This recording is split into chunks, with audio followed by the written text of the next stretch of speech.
Churches full of them.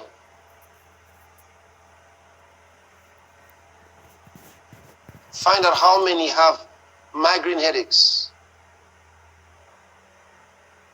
Many, by the numbers.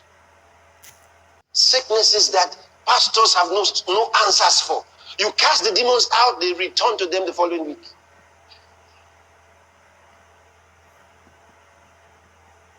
You have churches full of problems.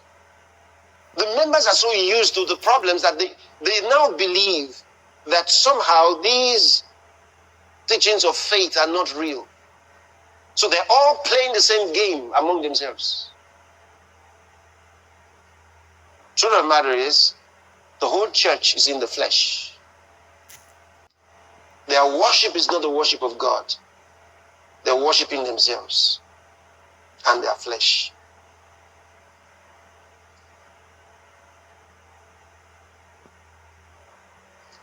Remember, it took a long time to have this thing ingrained in the churches of God. So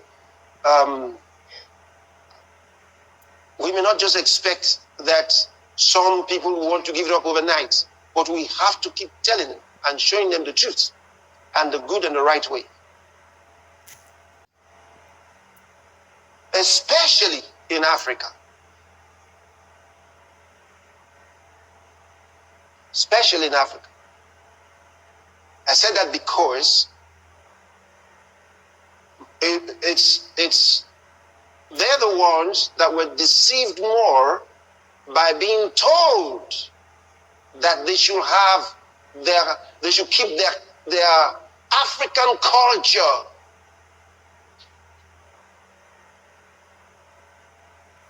In the dance. So they have these African demonic dances that they're asked to keep. So they just Christianize the steps and bring them into the church. And as you know, a whole lot of them, from parents who were, I'm talking about some of the preachers, especially a lot of them in their 70s. Yeah, in their 70s and above. That era were mostly from parents that were juju priests converted to Christianity. Listen to their testimonies. A whole lot of them. So what they were doing before, the oracle they were consulting, has not left them. It's true. It's true. So they brought those things into the house of God. That's why they could not leave. No matter, I preached a lot about this use of handkerchiefs and oil from the bottle, that they said the oil in the bottle is the Holy Ghost in the bottle. No, because they came from fetish worship of demons. And we used to, you had to drink something or rub something. In idolatry, there must be some physical contact. There has to be a material medium with which you connect spirits. They have to have them. So they've come into Christianity, and it's hard to take the handkerchief away from them and say, you don't need this handkerchief.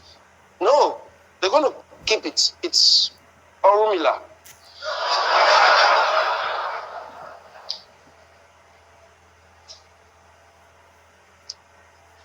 I'm speaking in tongues into the handkerchief. Is that not? Isn't that what the priests or local priests and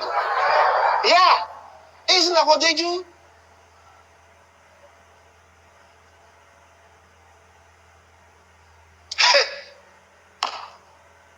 I watched an interesting thing. Christian dedication of a car. So the fellow got a new car, and here they are to dedicate it. and they pour water on it. Surabakati, Irabababa, Surakabaya, Siraba. They're baptizing the car with water. Sikurububu, Sia, Arabababa. Where did they get this idol worship? Where did they get it from? I've never done such things for them. Where are they getting it from? Let's dedicate this new car. Everywhere you go. Spitting into it. It's different from when we blow. Do you understand? No,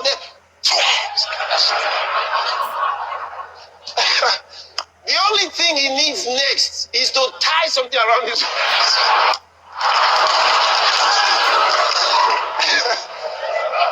And you'll be complete.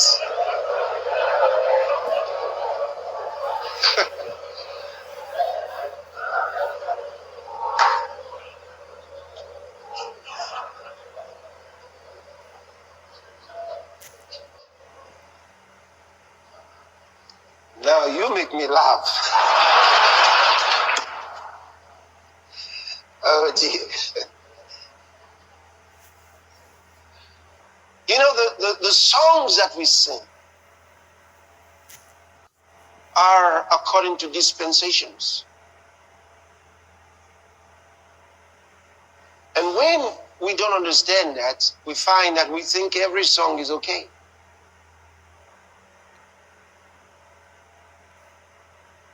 No, every song is not okay. You sing according to your dispensation. I'll show that to you in the Word. Our praise of God has to be according to our dispensation. Where are we living in? What time is it? Where are we with God? Where's this dispensation?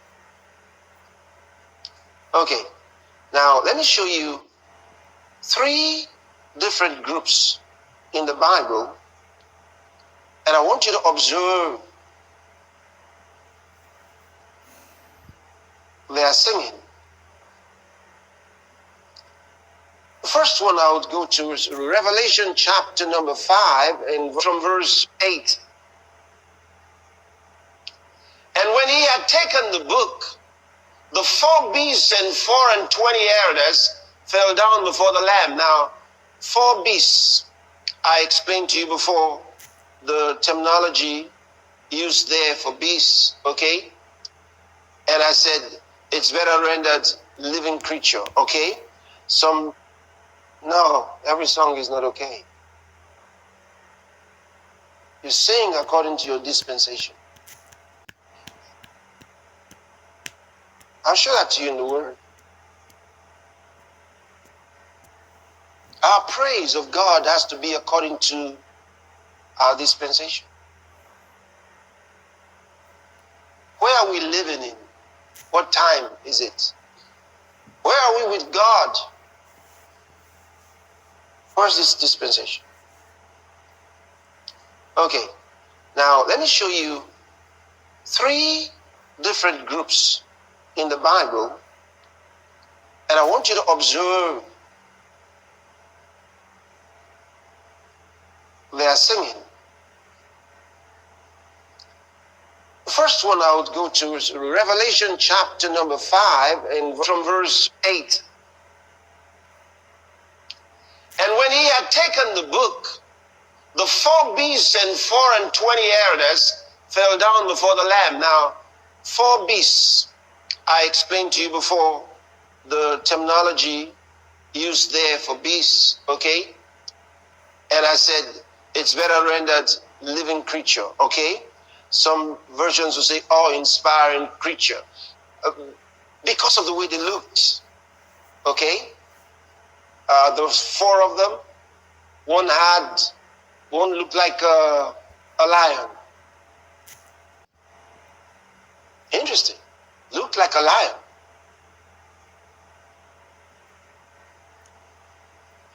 And one looked like a calf. like an ox.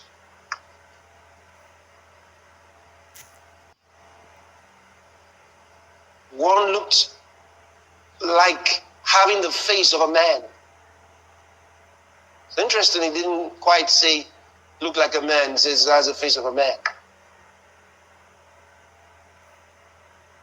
Then one looked like a flying eagle. Not just an eagle, but a flying eagle.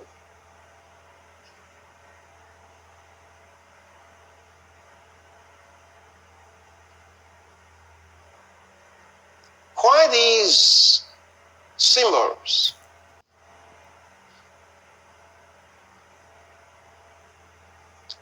That's another day's discussion. Now, these four are evidently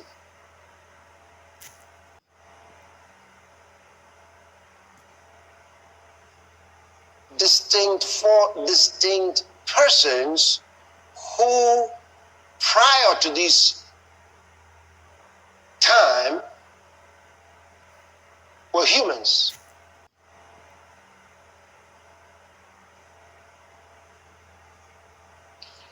So I believe that John had difficulty communicating what he was seeing because there were symbols. And remember, in Revelation there are lots of symbols.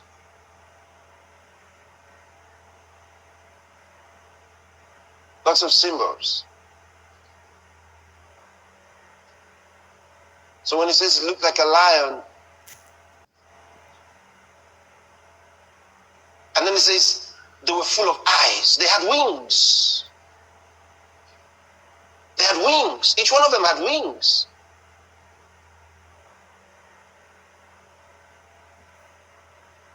And they had eyes all over. You have only two. Think if you had eyes in your hands. What in the world are you looking for? Or what do you want to see? But that'll tell you. They see things. The eyes. We have only two. And we can only see what's in front of us to a certain degree. And when it's behind us, we have to turn. These guys don't need to turn. Goodness. How powerful are the lenses in their eyes? What might they see through?